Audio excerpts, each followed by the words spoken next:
If you're a business owner and have an LLC or corporation that's over 3 years old, this does not apply to you at this moment. There are other strategies later on where going for multiple rounds of funding under different businesses is very lucrative, but in the first round of funding does not apply. Now, if you have no business or a young business under 3 years old, you are limited in the amount of funding you can get. The banks ideally want to see a business over 3 years old.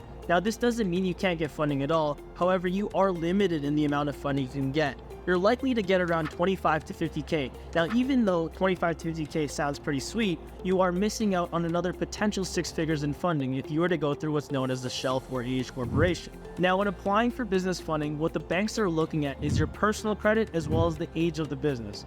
Business revenue and tax returns do not matter for business credit cards. So what an age corporation is used for is one thing, and that's the actual age of the business. What having an age corp allows you to do is unlock an additional 50K to 100K plus in funding as opposed to 25 to 50K. Our company does not make money from age corps. It is simply necessary to get the maximum amount of funding.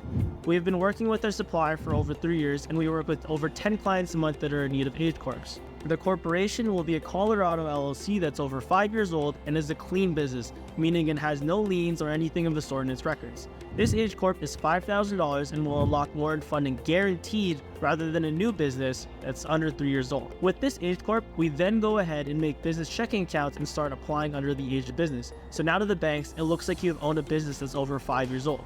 Here's an example of my age corp, and I have 3 more just like this one. As you can see, it was established in 2011. I was still in middle school at that time, but because I purchased this already existing business, to the banks, it looks like I've been in business for over a decade. So now they're more likely to approve me for more funding. Another common question we get all the time is, the corp is in Colorado, I live in a different state. Now guys, I don't live in Colorado either, and neither do 95% of my clients who get an age corp. As you can see, my business address is in Florida. This applies to everyone in all 50 states as we have worked with clients nationwide. Another common question I get is, how do taxes work under an age business? Although you could do business under this age corp, you don't have to. Now, if you're taking money under the age corp, that is a taxable event if you are making income under that age. What we're doing is apply for business credit cards, which you can use for whatever you want inside your business or in your personal life. It's not our business or anybody else's what you do with the money. The goal is to obtain the funding in the first place under a qualifying business, and then you can use those funds wherever you see fit. So don't think, oh, I got funding under this business, so I'm limited where I could use the funds. You're really not. You can use the funds however you see fit. I do this myself and with my own business, and these are the strategies that our clients implement with our own guidance.